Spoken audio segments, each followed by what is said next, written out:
So thank you very much, everybody, for coming along today to this EDI Caucus seminar.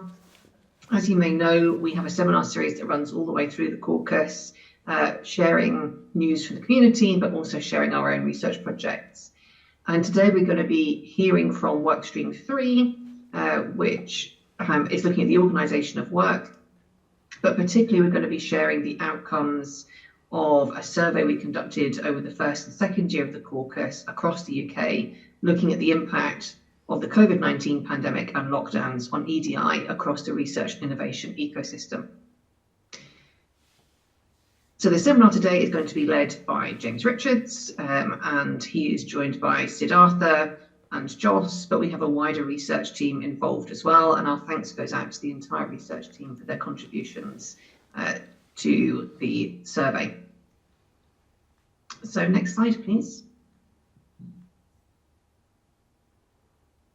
So my name is Kate Sang and I'm chairing the seminar today. So I'm going to start off by just going over a little bit about the caucus, and then I'll hand over to James and Siddhartha, and then I'll reappear at the end for questions and answers.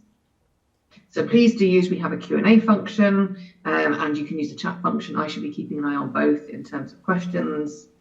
But we start off with all of our seminars by just reminding everybody of our code of conduct.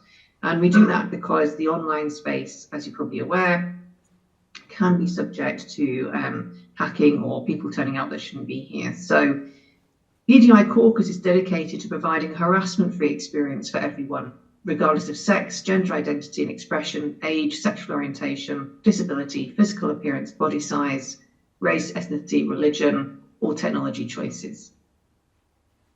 We do not tolerate harassment of any event participants in any form, and sexual language and imagery is not appropriate for any of our online spaces or venues, including talks, workshops, etc.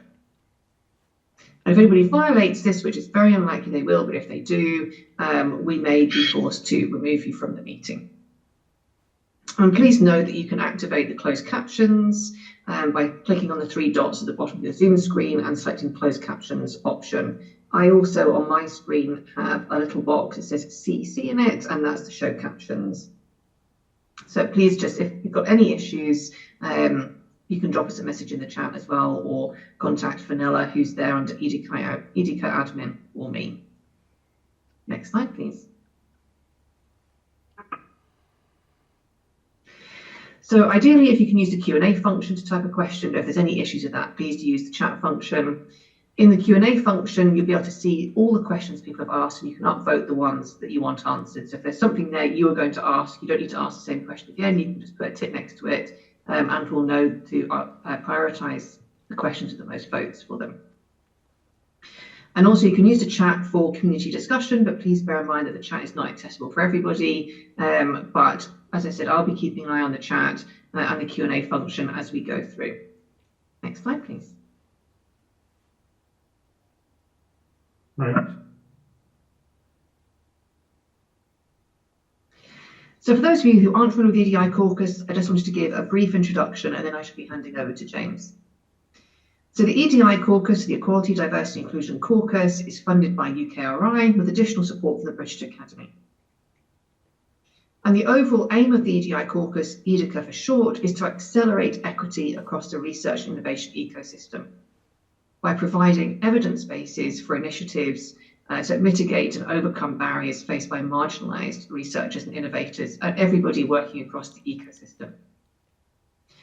So we've undertaken this by researching an evidence base for inclusive careers across the UK research and innovation ecosystem. So that's not limited to universities, that's looking at research funders, employers of different sizes, learned societies, professional bodies, etc. To identify and remove barriers experienced by marginalised groups, and to support marginalised researchers and innovators to not just access a career in research and innovation, but to thrive in that career. EDICa is interdisciplinary, so we have scholars from across the social sciences, humanities, natural sciences, and physical sciences. And we are, through all of our research projects and our stakeholder engagement groups, creating national and international communities of practice who will be upskilled in terms of delivering evidence-based initiatives to improve equity. And co-design is at the core of everything we do with EDICa. So we work under a motto of nothing about us without us, and we're co-designing with people with lived experience of marginalisation and oppression, as well as wider stakeholders in the research and innovation ecosystem. So again, thank you very much for coming along today, and I am very happy now to hand you over to Professor James Richards, who will talk you through the study.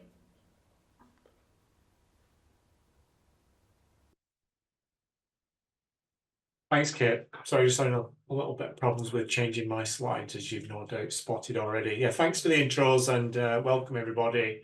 And thanks for setting out the spirit of our events and outputs, Kate. So I'll just quickly take you through how we're going to go through the findings from the report. Obviously, the report has been published for a good few weeks now and is available. I don't know whether that can be put in the chat in the meantime, just in case anybody who's signed up hasn't got a link to that, and save you Googling around for it or trying to find it. This gives you a quick overview of where we're coming from, tell you about what the research is about. We're going to try and narrow down the focus of the presentation because the report, if anybody's even had a quick look at it, is quite hefty. So we're going to try and narrow it down to a slightly more particular focus. The report is always there and stands in itself. If you want to consult that, I'll come back to that at a later point. I'll provide you more details on that in a few moments' time, as is customary in all these kind of presentations. I'll take you through how we went about designing the research, what kind of method, and how we analysed our data. And then we get to the stage where hopefully this is what most people are interested in. We'll take you through the findings. They're divided up into 4 sections, just so we can kind of get through this hopefully in a way that allows us to give you some idea of the broad findings, but also slightly narrowed down findings as well. I'll present to you findings 1 and 2, and then Siddhartha is also on the line. Let me see his picture now.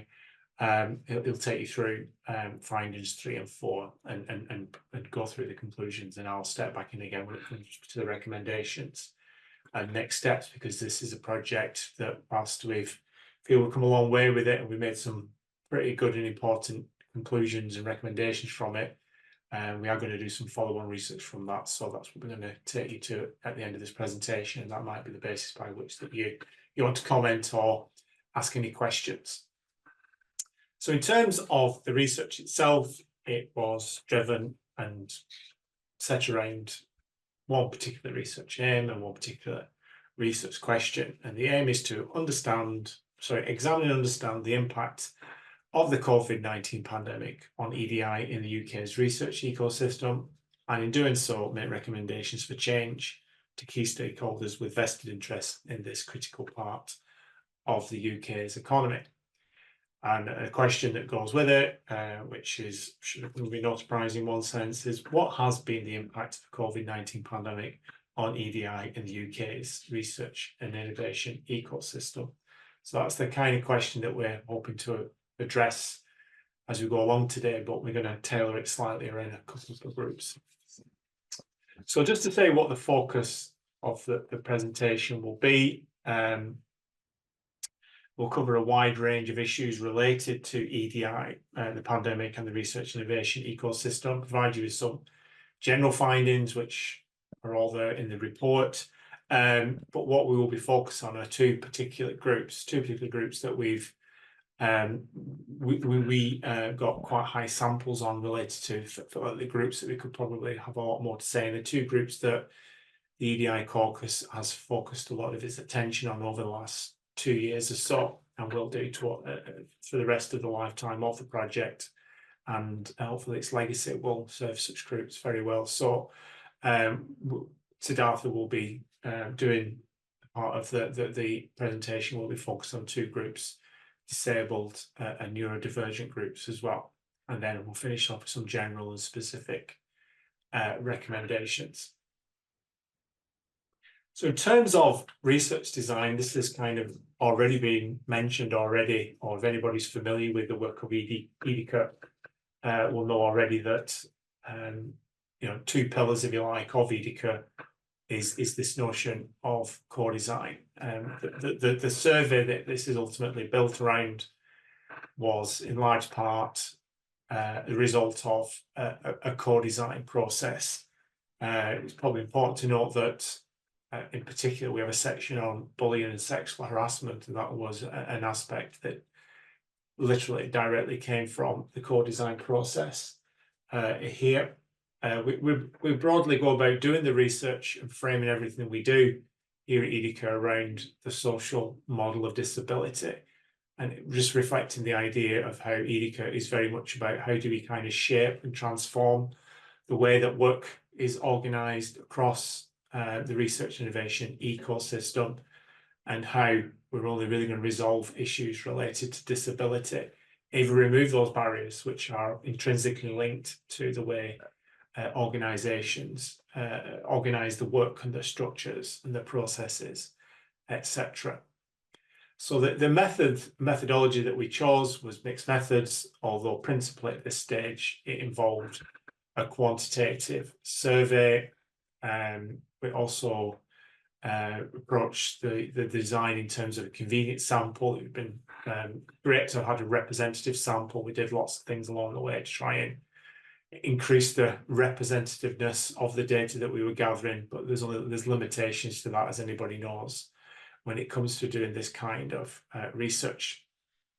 So the nature of the survey and the questions were all about asking participants, and all participants needed to have been working in the research innovations ecosystem in the UK from around about March 2020 onwards. It could be the case that people subsequently left, and many people probably did leave research innovation beyond that point, but we didn't include people who have joined since the pandemic and the lockdowns began, which is now, scarily in one sense, 5 years ago now. So most of the questions, in a sense, follow the example here in the context of your work experience as the COVID pandemic began. How would you currently rate, etc., etc., etc. Certainly related to the questions related to the work environment and job satisfaction. And as just to kind of follow on in the 4 key areas that we made the focus of our research was the work environment. I think it was 28 questions we asked around work environment and job satisfaction. We followed a very much a widely used scale of job satisfaction and built around that. That's War et al.'s from 1979's job satisfaction scale. We also looked at EDI at work, ultimately based on what we believe will be good EDI-related initiatives. Again, these are all things that will become more apparent if you're not familiar with the report so far. That these things will become self-evident once we get to the findings. We also considered 2 other aspects that relate to EDI in some way, in effect, almost things that form the context of EDI, healthcare, childcare, and caring and services, and whether participants could get access to such services. And we end with bullying and sexual harassment, which are not necessarily EDI per se, but we felt that they were an important component part to trying to grasp and get an idea of, especially in the context of the pandemic, where a lot of people, especially in research and innovation, worked remotely. And since then, it's figured probably more prominently than it did before the pandemic, even though there's been a lot of change and a lot of return to so-called regular ways of working in the last few years. In terms of methods and data analysis, just mentioned already that we used a survey. We ran it through the Survey Lab platform. We recruited over quite a substantial period of time, around about 5 or 6 months. Towards the end of 2023, we got around about 570 or so usable responses, which we felt was very impressive, given that it was quite a meaty survey, so to speak, and anybody online who completed that survey, we thank you for your contribution. But I think one of the things that surprised us in a way is that we got a good number of responses, and very few actually didn't finish the survey, which can often be the case if you have quite a detailed and lengthy survey. In terms of recruitment, EDICa has developed a range of networks since it's began 2.5 years ago, and the use of social media and its newsletters and a range of partners helped us distribute the survey far and wide. We'll give you an idea of the sample in a few moments' time. Most of the questions were run across a 5-point Likert system, with 5 being very satisfied, down to 1. Those numbers will have more resonance in a few moments' time when we get to the actual findings. Most of the data, and the person who's most responsible for that is Siddhartha. So if you've got any questions related to anything to do with the statistical aspect of the research, then we've got Siddhartha on hand. But just to kind of give you a flavour, we use SPSS and some parametric testing, as you can see below, and we also look for statistical significance at the 5% level. And again, that's something we do return to when we get to looking at the research findings, especially related to disability and neurodivergence. So in terms of the first part of the findings, just take you through some of the details of our sample. It is a convenient sample, so we're very much aware that in some senses our survey, our sample in terms of participant characteristics, first of all, represents some groups that are overrepresented and some groups that are underrepresented, and some groups that we've managed to get, broadly speaking at the least, good representation based on the broader kind of population, not least in terms of the 2 groups that we want to spend quite a bit of time of this presentation focused on, that is disabled groups. We managed to get a sample of around about 19.4% when the broader population is at 24%. 19.4% of our participants were neurodivergent, and that's set against an estimated population in the wider population around 15 to 20%. So quite a range of other things that probably may stand out. I'm less sure about the age groups, but clearly we have an over-representation of women in the study, likewise underrepresentation of men, and quite a few other groups that are, but a relatively good sample, and something we want to be upfront and clear about before proceeding into the actual findings themselves. In terms of a range of other characteristics that we gathered data on in order to analyse the data, which, just to be clear, that we've only really begun to analyse the data. There's plenty of other ways in which we feel that this data can be analysed. Any further thoughts and ideas on that are also things that we will be more than welcome to hear from you as well, in terms of comments and questions. But again, when we think of it in organisational or personal job-related characteristics, some groups again are pretty much well represented in terms of what the population, broad population may be, and likewise some are underrepresented and overrepresented. So for example, full-time employees, STEM employees and unionised employees, often unionised organisations, are overrepresented, but in a similar situation, underrepresented are part-time employees, arts, humanities, health, social sciences employees, and non-unionised people from non-unionised organisations. Okay, so moving now to what is the most important part of the research. This is when we start to get into the actual details of the actual findings, and the first part in the main really is looking at the general impact of the COVID-19 pandemic on the research innovation ecosystem. So first of all, a lot of information to present to you. So in order to try and make it a little bit more accessible and easy to read, similar to the report, of course, is that we've listed off here the 28 areas of the work environment and job satisfaction, generally speaking, according to the sample, and how they've been rated. And as you can see, we've color-coded them just so that you can see what are rated the highest by people who work in the research innovation ecosystem, reflecting on that time of the survey back to the time of the actual lockdowns. And we've also highlighted the areas of the lowest rated, perhaps of most concern, but there's quite a long tail, if you like, in terms of relating to the more lower rated things. So in terms of the things that our participants kind of felt that were more favourable, aggregating figures around about 3.9, 3.92 was access to flexible working, and also jointly second favourite home working conditions, and also job autonomy. If we kind of look at in terms of what was least appreciated, we can see that down at the bottom is promotion opportunities, the way that the organisation is organised, and actual recognition of the work that's done.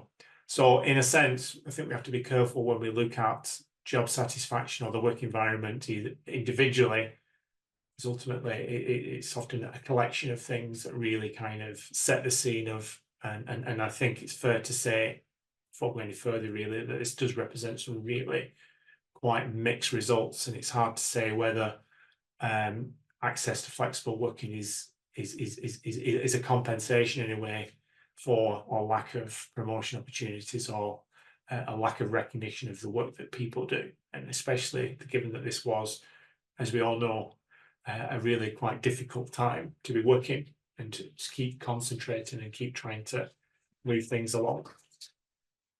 So moving now to the second part of the survey, and this is where we looked at EDI initiatives, and just to kind of take you through some of the things that appear to be more positively experienced across the research and innovation ecosystem. Support for family emergencies was rated by the looks of it, really quite highly compared to many of the other EDI initiatives, followed by commitment to equality and inclusion, which is quite positive, of course, and EDI policies themselves. But if we kind of look at it from the opposite direction and see where these things are least rated, I think this probably brings out issues that are probably closer to people's probably experiences, let's say, or as is the case with addressing pay gaps. That's something that's figured quite prominently, certainly across the UK's higher education system for a good few years, in terms of a range of disputes been around pay gaps, the use of equality impact assessments, a sense that when change is brought upon people, equality doesn't appear to figure prominently in decisions that are made, or certainly doesn't appear to be addressed in people's own personal lived experience as well. And just to kind of add, a third area that's of concern is the use of external EDI expertise. I kind of sense that, or at least interpretation, that organisations are trying to address EDI issues, but perhaps not having the right level or the right kind of expertise to draw upon in order to make important and fundamental decisions that reflect a good percentage of the working population. So moving now to factors that relate to the external environment of EDI. There are only 5 things that we looked at, but these are kind of 5 big things in one sense. And again, we've generally colour-coded them, perhaps less than we need on this particular slide than the other ones, because we only got 5 to go at. But in terms of the things that are, one key thing that is one that has been relatively favourably experienced, that is access to needed medication. I mean, that in itself has been quite a controversial issue. Certainly, depending on the medication that you're looking to access, that has been an issue that relates to the UK leaving the European Union, for example, a breakdown to a certain extent in supply chains there. But where we're seeing probably more concern really is, and again, this is just because it's the lowest rated one, we've highlighted it, access to support to care for a disabled or an ill adult. But apart from access to needed medication, the rest of the other EDI contexts are relatively low rated. Access to primary health care, for example, and access to secondary care as well. So I think I now got just 2 more slides to go through before I hand you over to Siddhartha. Make some comments on the part of the survey. We looked at bullying first of all, in the next slide where we looked at sexual harassment. First to acknowledge, and pretty obvious in one sense, if you know your statistics, that this is based on a relatively small sample.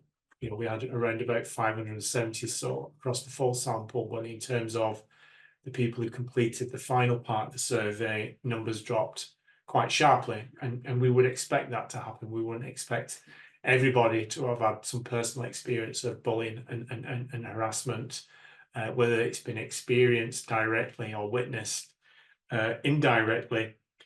Just to kind of put this into some kind of context, I think if you look at the general statistics in terms of the number of people or the percentage of any general workforce that experiences bullying in particular, it's around about 8 or 9%, and we're seeing figures here even early on during lockdowns a little bit higher than that, again based on small samples, something that we're looking to address. I'll come back to that at the end of the presentation, but I think it's important to note that in one sense this is the findings, but you know, when you do presentations like this, you tend to kind of go through things that are not necessarily presented directly in the report.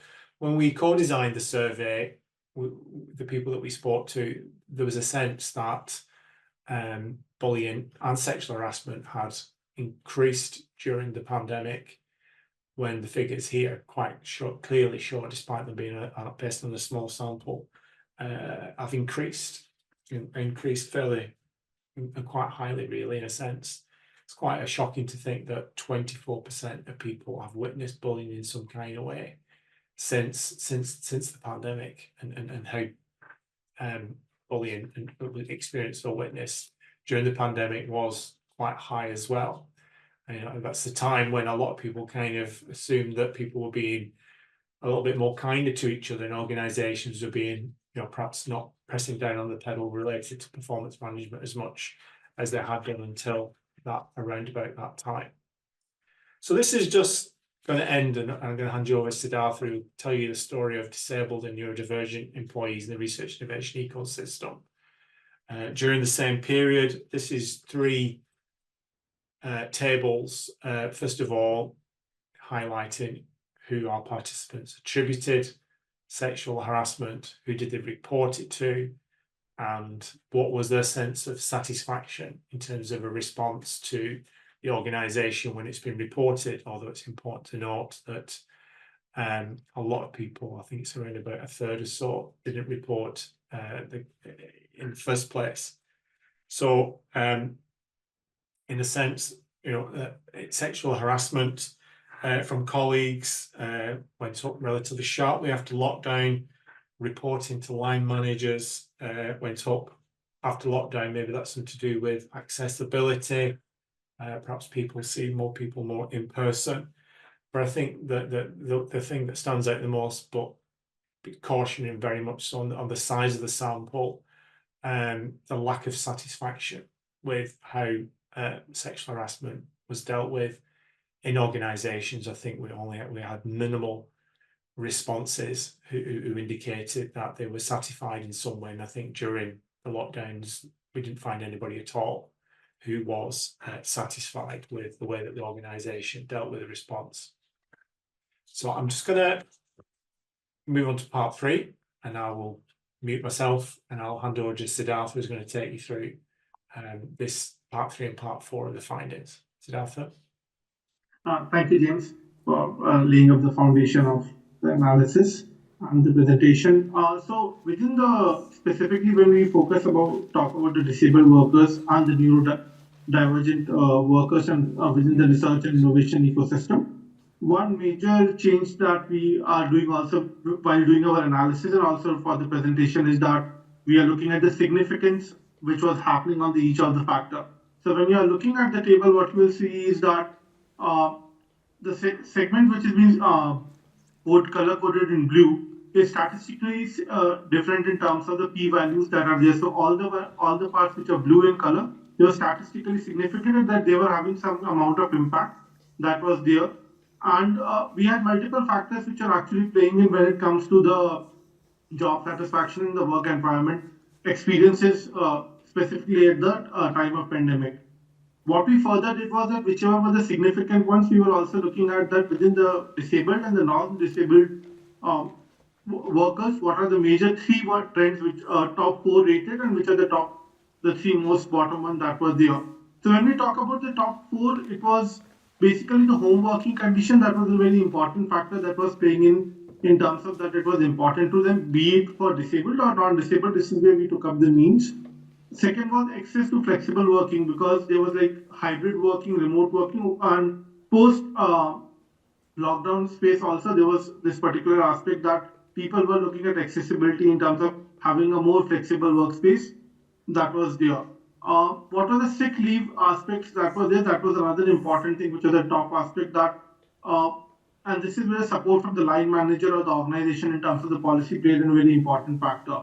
And autonomy to do the job. When you talk about flexibility or hybrid workspace, autonomy is something which is really important in terms of how does it work. So it was a significantly important factor to look at in terms of how people were perceiving it. Which were the factors which were not something which made a very important difference was one was the rate of pay, because that was a factor because people were looking at, I think job survival was a more important point, job security became an important aspect. Other was the way organization is managed in terms of the policies that are there, because they were being flexible in terms of how policies can be changed as per the time or the requirement. So that was something which was not actually playing much important factor when it came through. The other point was promotion opportunities, as there were certain aspects where like people were looking what is our next career stage. That was not something that people were significantly very much considering when we were looking at job satisfaction and work environment, specifically during that particular time. Next slide, please.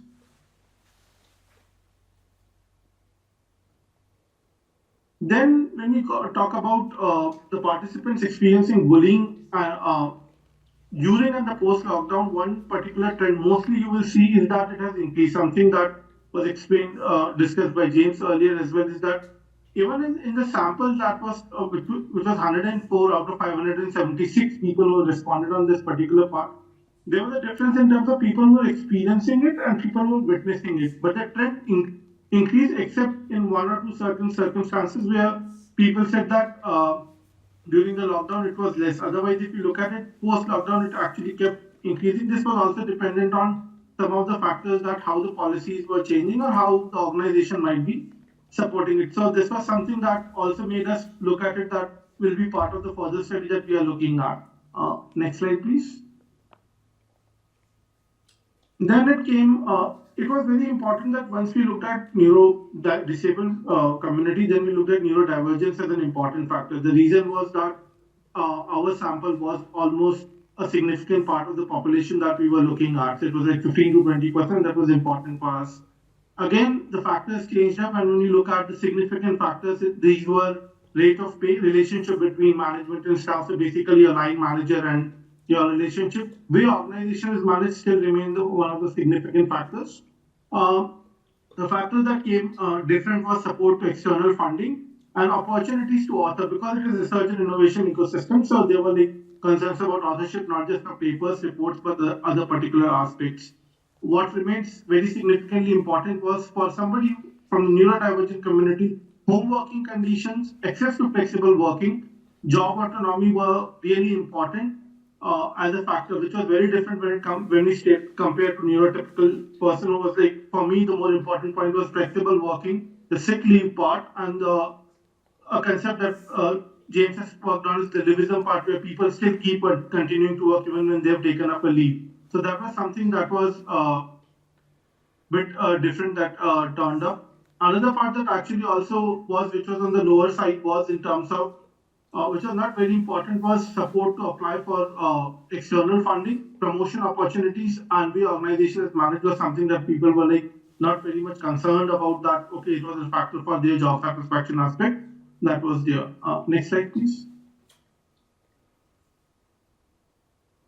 When we talk about workplace bullying and harassment, the trend still continues, and what happens is that people who are experienced or witnessed bullying, post-lockdown it increased. It is also a representation that people had concerns about the accountability aspect, also in terms of how the various aspects were handled, were they satisfied or not with the way certain particular aspects were handled, and also in terms of were there certain issues which got neglected because of the person who was getting involved in. So that's where we see a kind of a change in the trend on this particular aspect, where bullying and harassment increases post lockdown. Next part, I'll be talking about the conclusions. Next slide, please.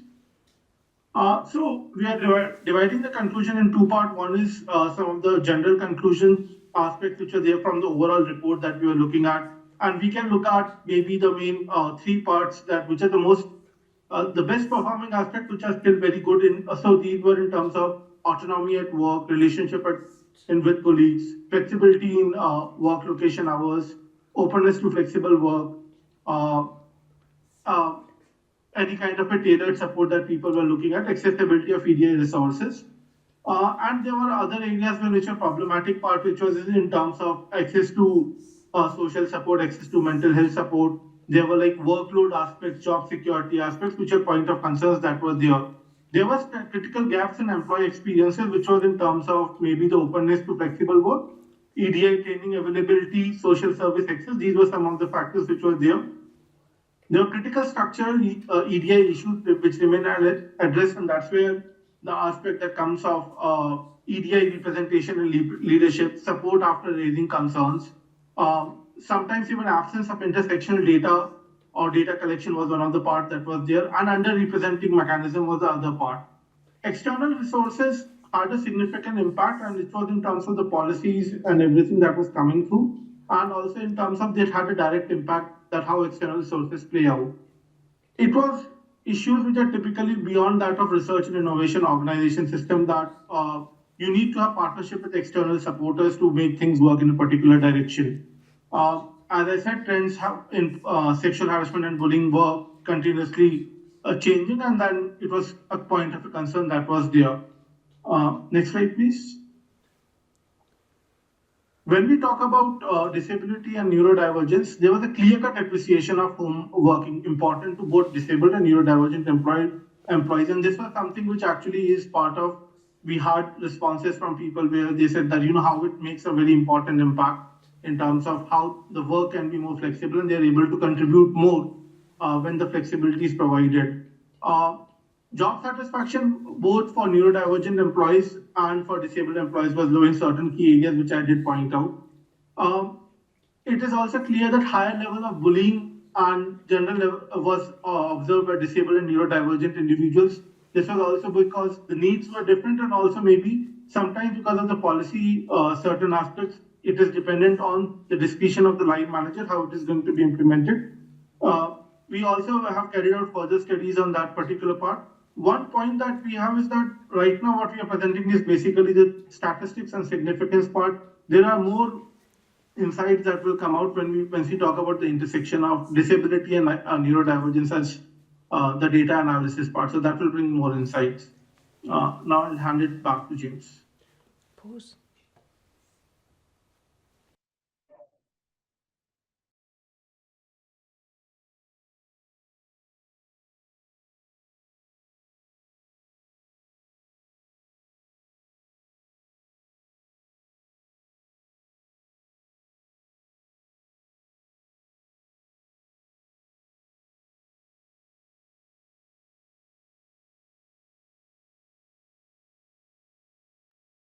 Sorry, slight panic there. I was actually addressing one of the questions that had been asked, and then I couldn't find where my mute button was.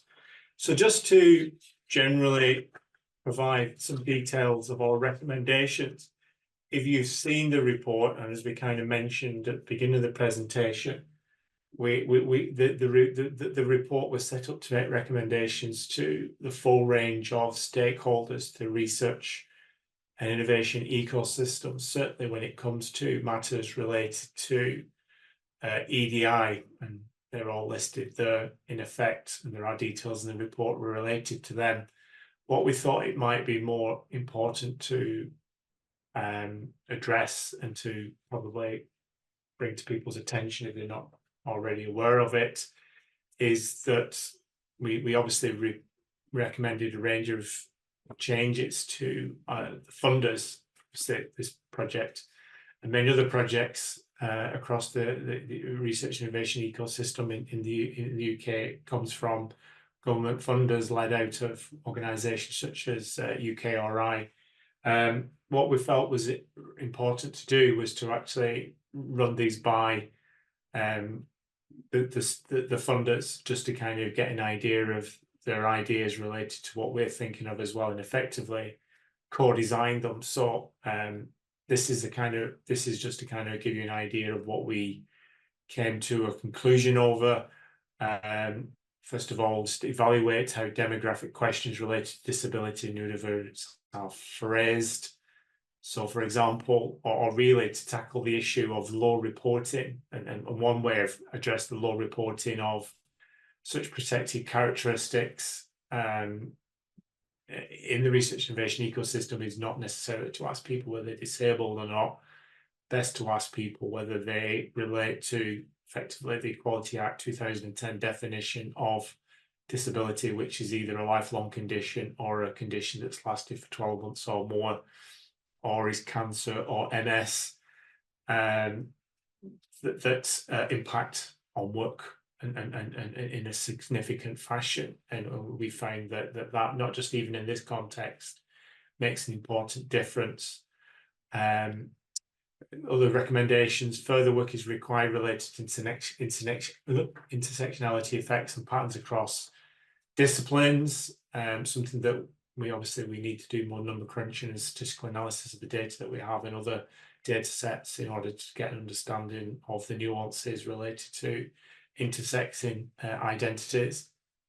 Regular and consistent surveying of EDI in the research and innovation ecosystem, effectively some kind of monitoring system, long term as well, of course, and in that report, improve the reporting of EDI by research and innovation organisations, because I think there is quite a lot of missing data, and a lot of organisations find it difficult to report on these. Anybody who's had to deal with some kind of Athena Swan initiative will probably almost certainly be aware that it's often difficult for organisations to draw out this kind of data, and this is the kind of data that needs to really feed back into the funding system. And in terms of the levers that could be pulled related to EDI, there are many, and they should all be pulled in unison, but the funders probably have, in one sense, more sway over what could be done in research and innovation than perhaps all the other stakeholders individually. And prepare for future or significant or dramatic events. Ironically, at the time when we wrote this report, we were thinking potentially of another pandemic, but I think what we're talking about here are major radical political changes at this moment in time, but I won't say any more on that at this moment in time. Just to finish with some next steps, I did hint at earlier that we were planning some further research in this domain. Siddhartha, who's on the call now, has been working on a qualitative version of this report. We did some follow-up focus groups. We've got plenty of qualitative data from the survey itself. Unfortunately, it just didn't fit into the report that we're feeding back to you now, and we're hoping that in the not too distant future we'll be releasing to you a version of the qualitative findings and digging deeper into what the lived experience is in relation to EDI and the research innovation ecosystem in the aftermath and as a consequence of COVID-19 pandemic. We are going to be rerunning the survey again, not just because we got a relatively small sample related to bullying, sexual harassment, but certainly as a response to that, we certainly revealed what we think are some really quite interesting, but also more importantly, quite worrying trends. So we're looking to run that first as a sequence of two surveys, effectively not running the surveys it wasn't run originally. So if you hear about that in the not too distant future, we're hoping to try and disseminate that again sometime in the next 3 or 4 weeks. Please help us support us get that survey out far and wide. And the original survey, we had around about 140 respondents, hoping to get a much higher response, and ultimately we still have a data set to compare what any new data we get on that particular area. And also some of the findings as well, I was going to feed it into a key aspect or key output of EDICa that relates very much to the work stream that this project relates to, and another work stream one as well. A virtual reality output as well, what makes for an enabling workplace, and certainly focusing very much on EDI characteristics. So I'll finish there. This is a copy of the report. I know you can't click on that link. I think a link has been put into the chat at some point, and I will stop sharing and I'll hand you back to our chair and PI for the EDI Caucus, Kate Sang, and see if we've got any questions for us at all or comments. Thanks very much, James and Siddhartha. So we've had some questions starting to come in, which I'll just go through, and there's another open one, but I'll go through the two that you've answered already. So we had a question in terms of the timing of the analysis. Is it a comparison between different groups of people surveyed at 2 time points during and after lockdown, or is it a retrospective comparison with the same individuals? So it's a retrospective comparison. The EDI Caucus didn't start until 2023, so it wasn't possible for us to do a kind of contemporary analysis during the caucus. And then the second question is, are we able to explore variation within neurodivergent respondents, for example, identifying any differences between individuals who may have different assessments, for example, ADHD, dyslexia, etc. And James has shown that we didn't ask for that level of detail. I think it's also important to say that our focus is on the working environment rather than the conditions itself. So for us, the diagnosis is almost secondary in terms of what are the effects at work. So very much focused on how do we change the working environment to suit people. So we've got some questions coming in. Thank you, James. Thank you, Siddhartha, for sharing interesting findings.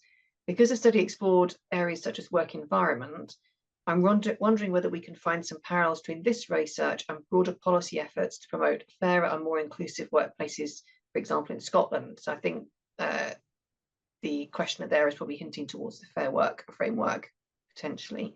So James, I don't know if you want to take that.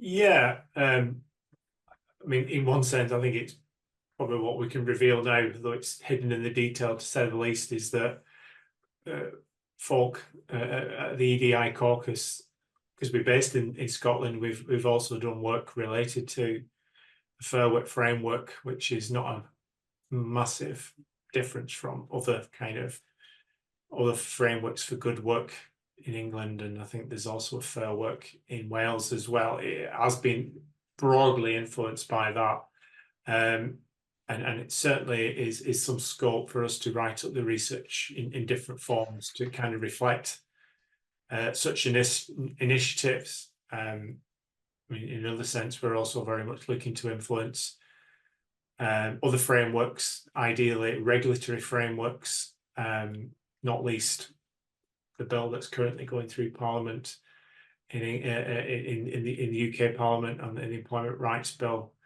Hopefully we can have some traction in there as well. So yeah, this is something that we certainly interested in influencing. There was something else I was going to mention then, but it's escaped me. Well, it may come back to you, so we've got time for it to come back to you. Then the next question, so I'm not reading out people's names just for benefit for the purpose of the recording, but so we've got a question here that's not from Fenella. So as I understand it, bullying and harassment seem to increase post-pandemic. Are there any ideas on why coming back to work, in person or post-pandemic broadly that might have resulted in the increase? And I'm wondering, Siddhartha, if there's anything from the focus groups that might help to answer that question. So actually, I'll answer from two parts. So within the study, we also looked at open-ended responses on this. That why somebody is reporting it like that, and of course there were focus groups from where the data comes through. So when people came back post lockdown, so it was not a uniform policy. So it was dependent from organization to organization where it was in the research and innovation ecosystem where it belonged, and also what kind of flexibility was asked. So like when we looked at the three significant factors, it was on job flexibility, autonomy, and relationship with line manager or the organization. So these are like two, three factors that are there. I'm just giving one or two points on that where somebody would have faced that if they want maybe 2 days a week, and because of the organization's particular policy, it would say you need to be in the organization for more than 2 days or 3 days.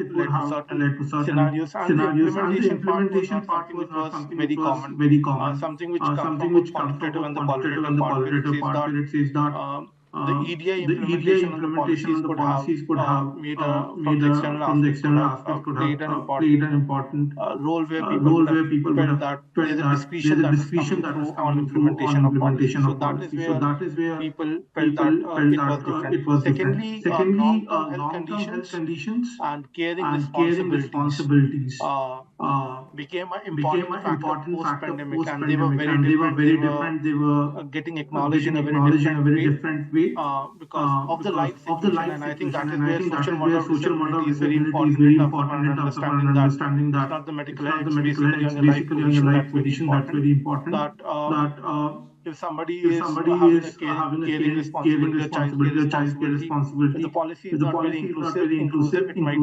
lead to a difference in terms of perception of the work or how it gets there. So that's why we are seeing that people reported that post be it experienced or be it witnessed. So witness part is also somebody else, my colleague or somebody who I know might have faced bullying or sexual harassment might be there. So that would have made a difference. So that's the reason that we see this particular trend.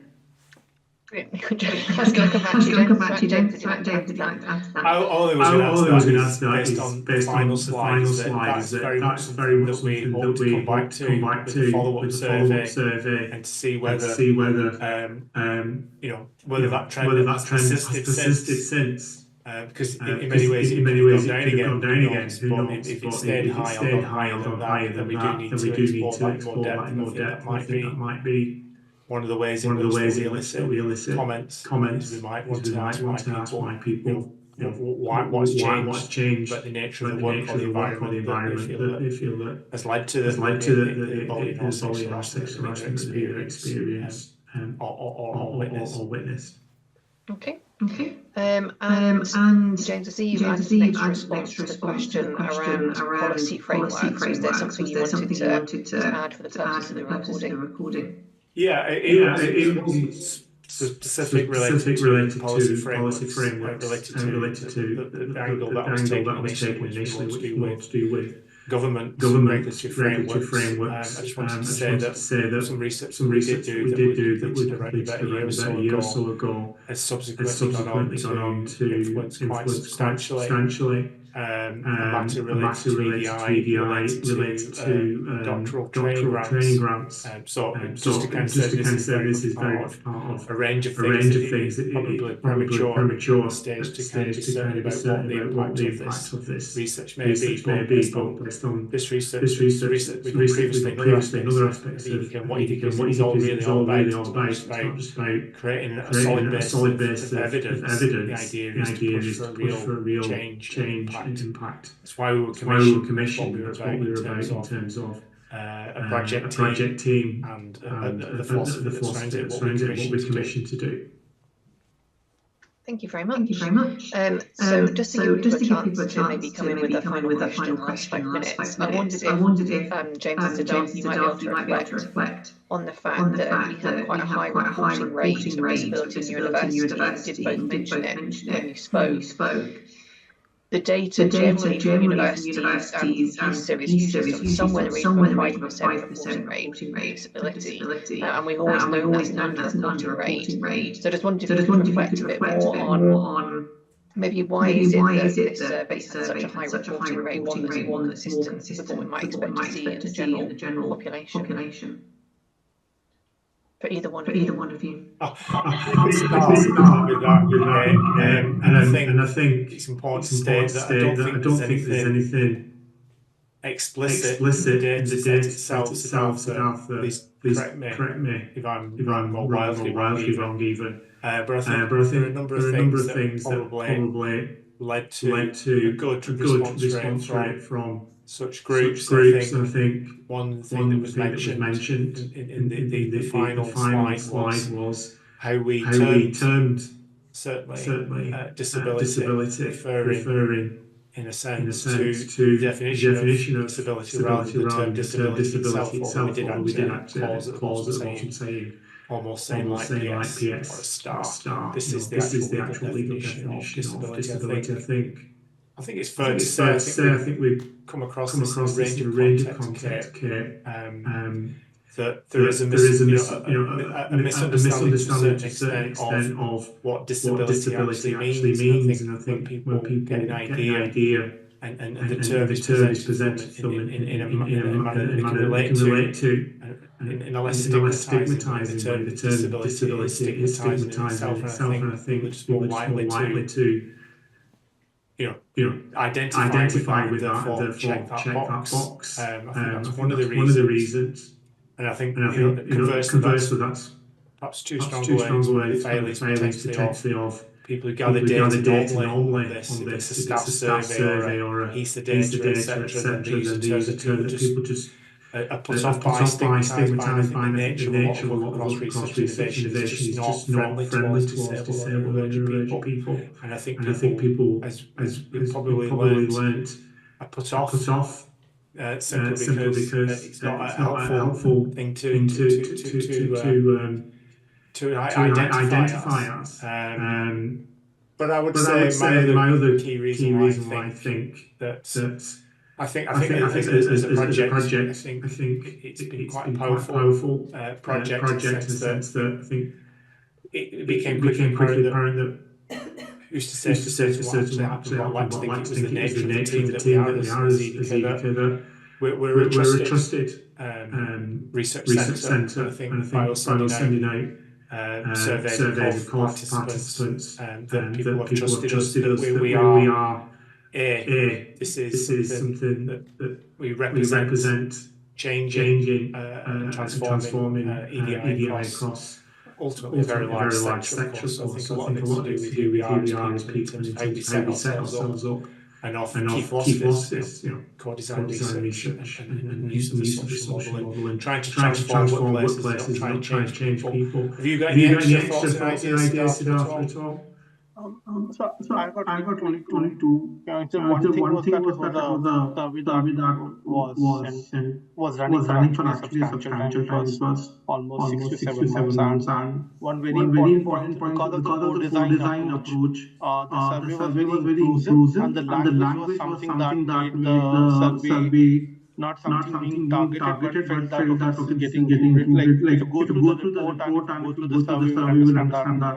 You will look at it that it represents being more inclusive and look at various conditions which may not be there in some most of the quantitative surveys when we look at EDI approach or even some of the census data. So I think that worked in our favor where specifically these two particular groups turned out responded in a better manner. So that helped. Like if you look at survey, it actually represents the ethos of EDICa in terms of being more inclusive for everybody given an opportunity. So that worked in our favor. Thank you very much. So thank you so much, James and Siddhartha, for that presentation, and also thank you to the wider research team for all of their support in getting the report together, collecting underpinning data, co-design workshops, disseminating the call for participants, all of that. And thank you everybody for coming along today and for your questions. And Fenella is welcome to chat. Our next seminar is on the 13th of May. We've got quite a packed agenda for the remainder of caucus, the last kind of 7 or 8 months of caucus. Please do share with your networks. Please do get involved. And thank you so much again. Take care. Thanks, everybody.